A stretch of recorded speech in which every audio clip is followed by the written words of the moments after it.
하나님은 세상의 밭에서 농사를 짓고 계시는 농부입니다. 힘들게 농사를 지어서 추수하기 원하시는 열매는 주님을 쏙 빼닮은 속이 꽉 찬 알곡 영혼입니다. 주님을 닮은 사람이, 그 사람의 마음이 하나님께 가장 귀한 보물입니다. 그래서 사탄은 사람의 겉사람이 아니라 속에 있는 마음이 보물이라는 걸 알기 때문에 영혼이 겉사람의 생각, 육체의 정욕과 육체의 생각을 밀가부로 해가지고 속에 있는 알맹이, 그 마음을 삼키려고 하는 거예요. 영적 차원으로 보면 우는 사자처럼 삼키려고 해요. 예수 아무리 열심히 믿고 직분 감당해도요, 한번 삼켜지면은 빠져나오기가 쉽지 않습니다. 그래서 잘 승승장구해 가다가 자빠지고 넘어지는 경우가 있잖아요. 왜 그래요?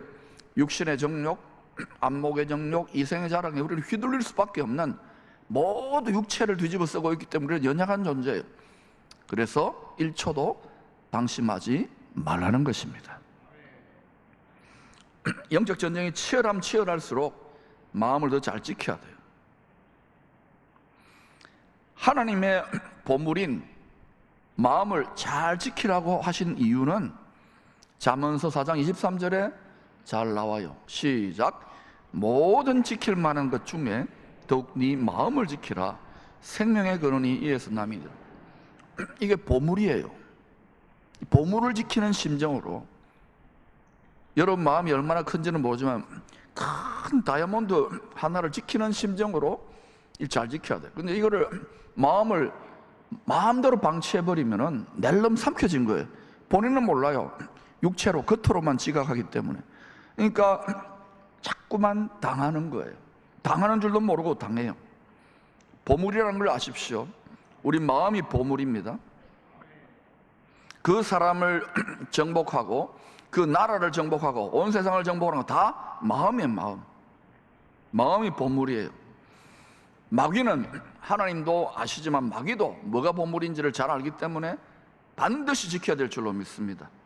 주님을 뜨겁게 변함없이 사랑하는 마음, 믿는 마음, 소망하는 마음을 결사적으로 지켜야 돼요.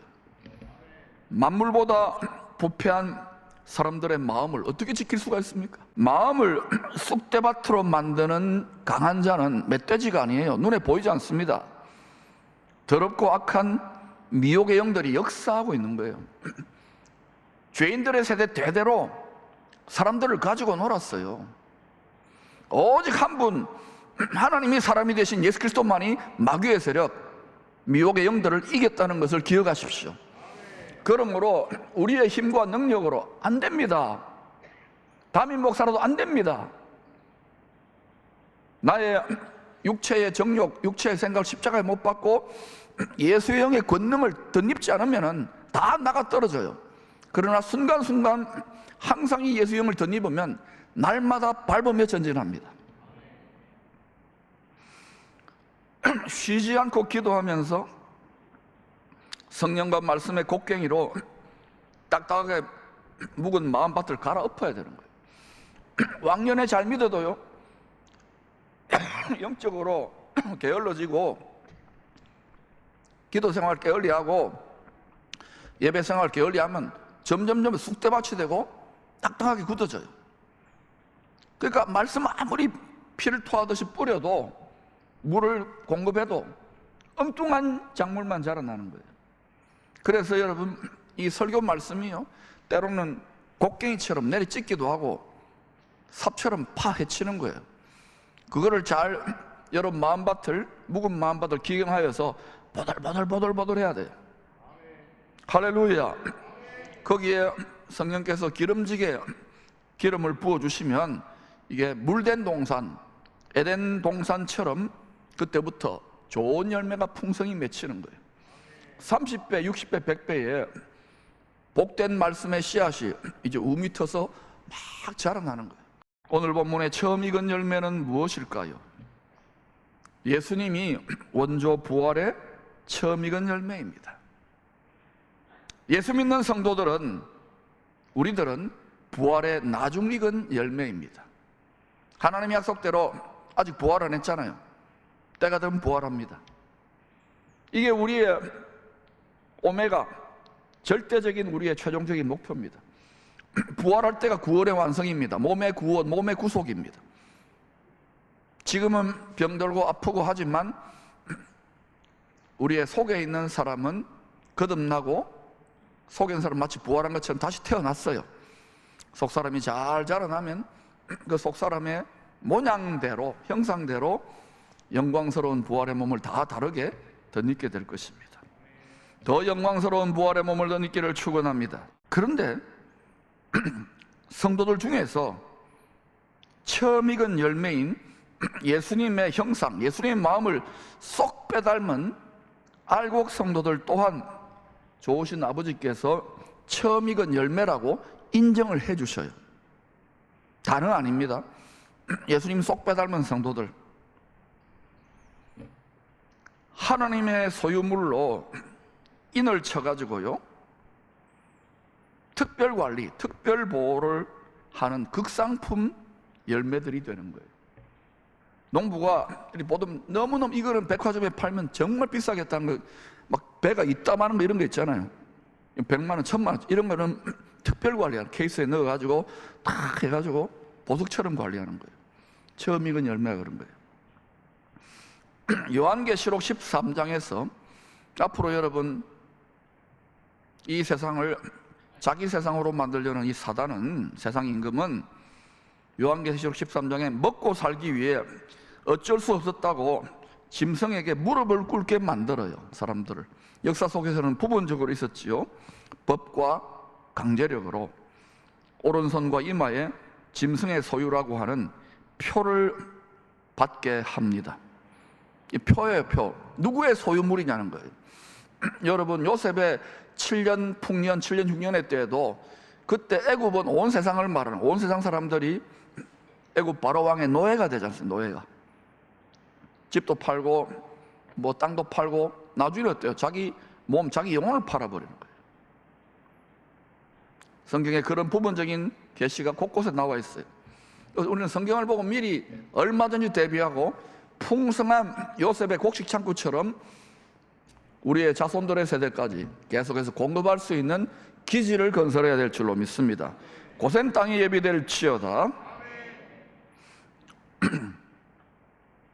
이 처음 익은 열매는 자신의 정체성을 하나님의 소유가 된 백성으로 분명하게 고백하고 표를 받은 성도들입니다. 하나님의 표, 성령의 인침을 받은 성도들이에요. 성령으로 출발해서 성령으로 인을 쳤잖아요. 성령으로 출발했으면 성령으로 끝나야 되는 거예요. 성령으로 인쳤는데 육체로 끝나면 망하는 거예요. 육체는 땅의 티끌로 돌아가기 때문에. 이 세상은 다 육체를 붙여요. 육체를. 그래서 막 육신적으로 잘 되고 와 하지만은요, 한 방에 훅 가는 거예요. 속지 마시기를 축원합니다. 육체의 정욕에, 육체의 욕심에, 육체의 생각에 완전히 길들어지면요, 속수무책으로 끌려가요. 설교 집회 100번, 1000번 만번 기도 안 하면 이런 유는 쫓아낼 수 없어요, 여러분. 이것을 자꾸 도와드리는 거예요. 그런 기지가, 제대로 된 이런 기지가 하나 만들어지면 그때부터 대세는, 판도는 완전히 달라지는 거예요. 이마에 성령의 인침을 받은 하나님의 소유물이 되었기에 짐승이, 사탄이 함부로 손댈 수 없습니다. 내 거야, 손대지 마. 전능하신 분이, 전능하신 창조주께서 이건 내 거야, 내가 특별 보호, 특별 관리할 수 있는 극상품이야, 손대지 마. 그럼 사탄이 아무리 능력이 많아도요, 천하만국의 영광과 존귀를 예수님께 넘겨주려고 했잖아요. 손대지 마 하면은 아무리 온 세상을 다 잡고 있어 절대로 못 건드립니다. 아멘. 1절입니다.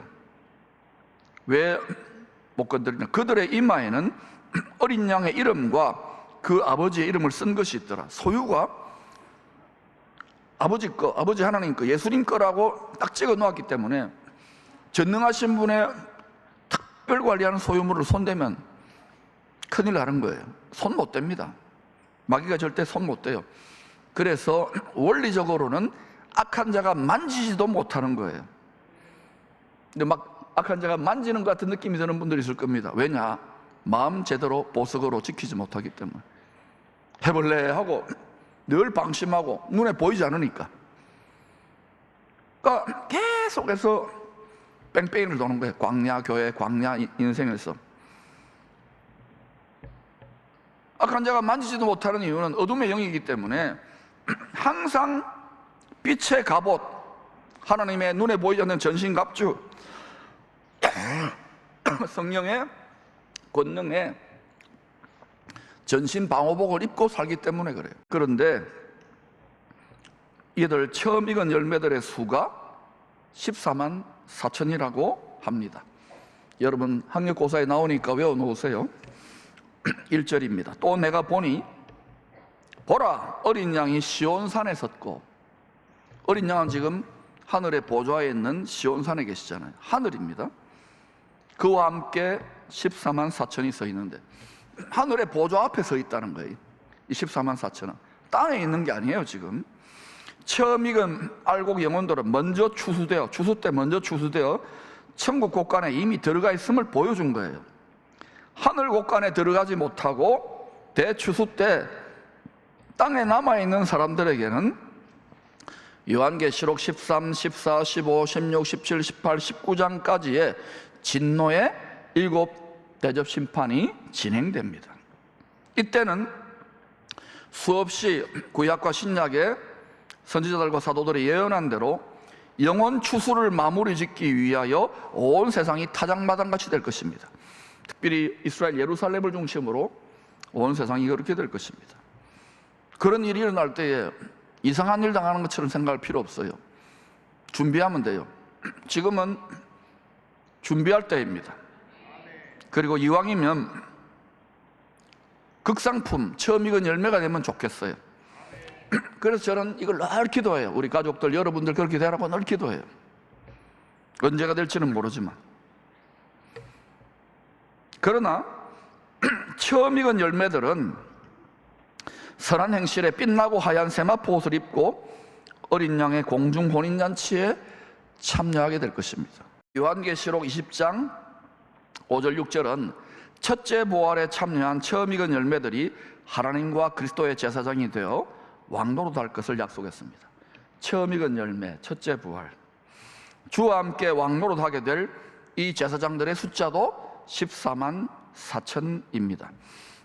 이 숫자에 대한 해석은 쭉 자료를 탐색해보고 이렇게 조사해보면 크게 두 가지의 해석적인 견해가 있습니다. 첫째는 마지막 대추수 때 이스라엘 사람들 중에서 먼저 믿어서 복음을 전할 사명자들의 숫자로 보는 견해입니다.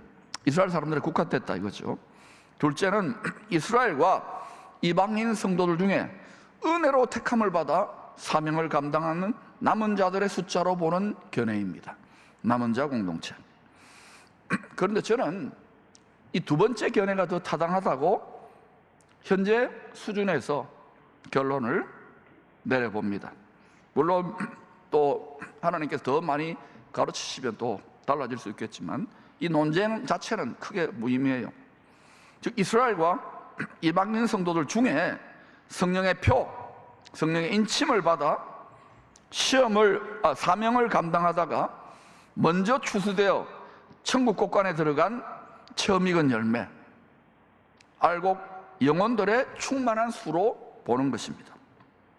자, 그렇다면 이제 이 14만 4천의 숫자 값의 숨은 의미를 알아야 돼요. 이 히브리어는요, 그 알파벳 표기 하나하나에 이 숫자 값이라는 게 주어져 있어요. 아주 신비해요. 게마트리아라 그러는데 하나님의 완전을 나타낼 때는 숫자 12예요. 12에 곱하기 12를 하면 144가 됩니다. 구약의 이스라엘 12지파에 신약의 이스라엘 사람들인 12사도들이 복음을 전해가지고 이방인들 중에 예수 믿는 성도들이 그에 같이 접붙여진 의미에서의 144예요. 그러니까 이스라엘 사람들은 혈통적인 민족적인 유대인이라면 우리는 영적인 그리고 뭐예요? 말씀으로 말미암아 거듭난 신령한 이스라엘이 같이 연합되어지는 거예요. 하나님 나라 가면은 뭐 어느 나라도 이게 구분이 없죠. 다 하나님의 자식들이 되는 거예요. 아멘. 이 144에다가 하나님의 충만을 의미하는 숫자값 10 곱하기 10 곱하기 10, 즉 144에다가 1000을 곱해버리면 14만 4천 명이 되는 것입니다. 요한계시록 7장에도 이스라엘 12지파들 중에서 인침을 받은, 하나님의 인침을 받은 자들의 숫자를 14만 4천이라고 했습니다. 이때 이스라엘은 혈통적인 이스라엘이라기보다는 죄와 사망의 권세를 이기는 자, 영적 이스라엘로 보는 것이 더 타당합니다. 혈통적 이스라엘이라고 죄와 사망 권세를 이기는 게 아니에요. 죄를 이기는 게 아니잖아요. 지금 이스라엘 하지만 그 중에 명목상으로 겨우 뭐 우리 명절 때 이렇게 뭐 절하러 다니는 그런 거 비슷하게 이렇게 따르는 사람들이 80~90%나 돼요. 극도로 세속화됐어요. 그러나 끝까지 예수 믿는 사람도 있지만 안 믿는 자 중에 정통 유대인들은 한 10%, 20%도 안 돼요. 끝까지 하나님이 그들 가운데 구원받을 자를 하나님이 예비하고 계시겠죠. 즉 이스라엘 성도들과 열방 모든 민족의 성도들 중에, 우리는 열방 모든 민족의 성도들, 이방인 중에서 예수 믿고 또 저쪽에 이스라엘 사람들 중에 믿는 성도들 중에서 성령의 능력으로, 사람의 능력으로 절대 못 이깁니다. 성령의 능력으로 죄의 권세를 이기는 자들의 충만한 수인 것입니다. 수학 계산에 14만 4천 명이라기보다는 예수 안에서 만물을 충만하게 하시려는 뜻을 이루는 데에 필요한 주와 함께 왕노릇할 처음 익은 알곡 영혼들의 충만한 수입니다.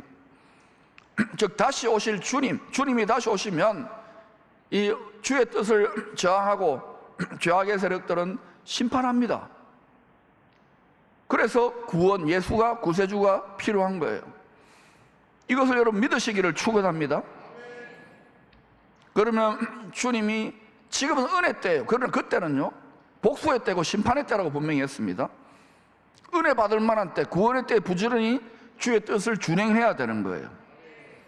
열심히 추수해야 될 때입니다. 기도해야 될 때입니다. 이것이 우리의 살 길인 줄로 믿습니다. 우리 대한민국의 살 길인 줄로 믿습니다. 즉 다시 오실 주님과 함께 주님이 왕노릇하는 그리스도의 나라에서 함께 왕노릇할 왕같은 제사장들의 반열에 서게 될 성도들의 숫자입니다. 우리는 다 택하신 족속으로 21세기의 레위인으로 하나님의 인침받은 종으로 왕같은 제사장으로 다 초청을 받았어요. 부르심을 받았지만 택함을, 우리가 그 길을, 그 자기 십자가를 기쁨으로 택하고 깨달아서 택하고 나아가는 자는 소수예요. 그러므로 여러분, 하나님이 예수 그리스도 안에서 모든 사람들을 예수 믿는 자를 택해 놓았다면 우리가 이제는 우리의 자유의지를 가지고 자원하여 말씀을 깨닫고 더듬어서 택하여 순종의 길을 걸어갈 수 있기를 축원합니다. 처음 익은 열매가 되는 자격 요건은 다음과 같습니다. 같이 읽어볼까요? 시작. 이 사람들은 여자와 더불어 더럽히지 아니하고 순결한 자라 어린 양이 어디로 인도하든지 따라가는 자며 사람 가운데에서 속량함을 받아 처음 익은 열매로 하나님과 어린 양에게 속한 자들이니 그 입에 거짓말이 없고 흠이 없는 자들이더라. 이것을 네 가지로 풀어서 설명을 해보겠습니다. 첫 번째, 여자와 더불어 더럽히지 아니한 순결한 성도들입니다. 이 여자라는 것은요, 남자 여자 이런 개념이 아니에요. 여자는 음란의 영이 역사하는 하나님의 뜻을 대적하는 큰 음녀, 바벨론 같은 세상을 의미합니다. 즉 악하고 음란한 세상과 섞이고 짝하지 아니하고 거룩하게 구별되어 살아가는 성도들을 말합니다. 두 번째, 어린 양이 어디로 인도하든지 순종하며 따라가는 성도들입니다. 이 순종의 길에는요, 어느 정도 믿음이 어릴 때는 즐겁게 순종합니다. 뭐 교회 일 즐거워 기뻐하지만 좀 더 깊이 들어가면 대가지불을 해야 될 때가 있어요. 더 많은 대가지불. 완전히 내 자아가 죽고 내 생각이 죽고 내 자존심과 내 의와 내 체면이 뭉개지는 그런 때로 하나님이 일부러 사망 염침한 골짜기를 인도하는 경우가 있어요. 그때는 어떤 느낌이 드냐면 비참합니다. 외롭습니다. 괴롭습니다. 하나님 나를 버린 것 같고 수치스럽고 부끄럽고 괴롭고 막 이런 원통하고 이런 것들을 경험하게 됐어요. 근데 그때 거의 대부분 거기서 자빠져요. 그리고는 포기하거나 주눅들고 그런 분들이 태반입니다 지금. 그런데 여러분 기뻐하고 즐거워하시기를 바랍니다. 왜냐? 그 단계가 새로운 주님의 형상으로 빚어지는 업그레이드는 일보 직전이기 때문에 그래요. 그래서 이 말씀의 원리를 아는 자는 감사하고 온전히 기쁘게 여겨버리는 거예요. 그때부터 여러분 승리자의 기쁨이, 즐거움의 기름이 여러분의 심령에 넘쳐나는 것입니다. 관절과 골수와 모든 골수 속에 이 즐거움의 기름이 충만해지면요 호르몬 체계와 생각이 바뀌기 때문에요 몸도 윤택해지고 건강해져요. 세 번째는 하나님과 어린 양 예수의 소유물로 특별 보호와 특별 관리를 받는 성도들입니다. 네 번째는 그 입에 거짓말이 없고 삶에 흠이 없어야 돼요. 흠이 없다는 말은 완벽하다는 말이 아니라 죄 안 지으려고 죄 지으면 회개하고 또 보혈의 피로 정결하게 하는 걸 말하는 거예요. 덕지덕지 엉망진창으로 마음과 생각과 행실과 말로 살아와놓고는 열심히 뭐 섬기고 이러지만은요 그거요 주님은 다 통찰합니다. 그러므로 여러분 지금도 촛대되는 교회지요 우리 사이를, 우리 마음 사이를 왔다 갔다 돌아다니시는 주님, 우리의 폐부와 중심을 눈에 보이지 않지만 감찰하고 계시는 주님 앞에 두려워 떨면서 경외함으로 순간순간 주님을 기쁘시게 하는 삶을 살 수 있기를 축원합니다. 성도들은 이 세상의 밭에서 하나님이 기르시는 작물입니다. 작물, 농작물이에요. 우리가 농작물, 피조물이 아니잖아요. 우리가 창조주가 있잖아요. 원조 부활의 처음 익은 열매 예수 그리스도를 쏙 빼닮은 알곡으로 대추수 때에 먼저 추수될 수 있기를 축원합니다. 저와 여러분의 가정과 자녀 손들 주 오실 때까지 어느 때인지는 모르지만은 처음 익은 열매로, 극상품 열매로, 가장 좋은 열매로 농부 하나님의 인정을 받게 되기를 축복합니다. 참된 효자, 주님을 본받아. 예수님은 자기 자신을 산재물이 아니라 완전히 도살해가지고 드렸잖아요. 참된 효자 주님을 본받아 우리 자신을 처음 익은 열매로 하나님 기뻐하시는 거룩한 산재물, 우리는 죽은 재물이에요. 우리는 몸은 건강해야 돼. 마음을, 부패한 마음을 죽여서 산재물로 드릴 수 있는 효자들이 다 되시기를 축원합니다. 오직 유일하신 완전한 효자는 예수 그리스도예요.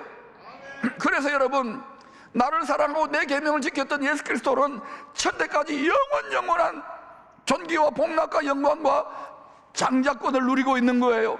만왕의 왕이 되고 만물의 뜸이 되신 거예요. 우리가 처음 익은 열매로 주님처럼 우리 자신을 산재물로 드리게 될 때에 우리 영혼과 육신의 창고가 좋은 것으로 가득 차서 넘치는 풍성한 삶을 살게 될 것입니다. 양으로 생명을 얻게 하고 더 풍성하게 하겠다고. 왜 우리가 그것을 누리지 못합니까? 마음을, 영혼을, 속사람이 잘된 가치가 돼야 되는데 그 사람을 치장하고 그 사람 먹고 마시고 그 사람의 양식을 위해 죽도록 일하니까 죽잖아요. 속사람에 투자하시기를 바랍니다. 속사람은요 기도로 생수를 먹고 그리고 말씀을 먹음으로 속사람이 강건해지는 거예요. 행한 대로 다 하나님이 갚아주시는 거예요. 또한 그렇게 처음 익은 열매로 하나님 아버지를 공경하면 성령의 새 포도주의 기쁨이 충만하게 될 것입니다. 잠언 3장 9절 10절입니다. 시작. 내 재물과 내 소산물의 처음 익은 열매로 여호와를 공경하라. 그리하면 내 창고가 가득히 차고 내 포도즙 틀에 새 포도즙이 넘치리라. 개인만이 아니라 여러분 다 가정의 대표 선수로 나온 거예요. 나 혼자 외롭게 믿어도, 직장에서 나 혼자 믿어도, 학교에서 나 혼자 믿어도 여러분 대표 선수예요. 여러분이 중보자입니다. 개인만이 아니라 가정도, 여러분 가정이 노아의 가정처럼 준비될 수 있기를 축원합니다. 교회도 이 시대를 축복하는 교회로 구별되어져야 돼요. 또한 나는 대한민국이 열방을 축복하는 빛의 나라로, 우리 자녀들의 세대에 일어나 열방을 축복하는 그런 나라가 될 줄로 믿습니다. 그런 킹덤 제너레이션들을, 글로리 제너레이션들을 부지런히 지금 준비하실 때 열심으로 이렇게 해야 되는 거예요. 성경을 알고 때를 분별하면 알게 되는 거예요. 그래서 개인만이 아니라 공동체, 교회도, 가정도 처음 익은 열매로 하나님의 인침을 받아 내 거야, 손대지 마, 극상품으로 인정받아 풍요와 기쁨이 넘쳐나게 되시기를 축원합니다.